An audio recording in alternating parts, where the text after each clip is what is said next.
डिसेंबर वर्षातला शेवटचा महिना बरं का. हा महिना साधासुद्धा नव्हा बरं का.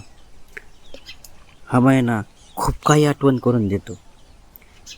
जानेवारीमध्ये केलेले संकल्प, घेतलेली शपथ कशी आणि का पूर्ण नाही झाली ही आठवण करून देतो हा डिसेंबर महिना. संकल्प केल्यापासून वर्षभर तुम्ही किती पळालात, किती मेहनत केली, तरीही तुमचे संकल्प का पूर्ण नाही झाले याचीही आठवण करून देतो हा डिसेंबर. वर्षभर जरी तुम्ही निवांत असला तर तुम्हाला झोपेतून खाडकन जागा करतो आणि तुम्हाला विचार करायला भाग पाडतो हा डिसेंबर.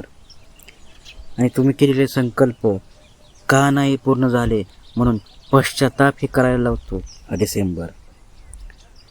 तुमच्या आयुष्यातलं एक वर्ष म्हणजे 365 दिवस कमी झालेत याचीही आठवण करून देतो हा डिसेंबर.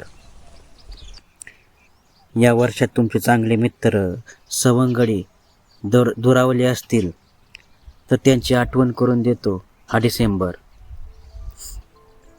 आणि महत्त्वाचं म्हणजे ज्यांची प्रेयसी होती ती सोडून गेली असेल तर तिची आठवणही करून देतो हा डिसेंबर.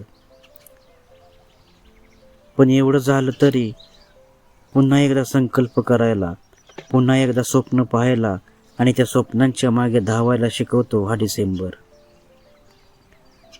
कुणी सोडून गेला असेल तर एकला चलो रे असं म्हणत धीटपणे पुढे जायला शिकवतो हा डिसेंबर. या वर्षी संकल्प पूर्ण नाही झाला म्हणून काय झालं, येणारं अख्खं वर्ष तुझं आहे असं सांगून पुन्हा एकदा आकाशात भरेर घ्यायला शिकवतो हा डिसेंबर.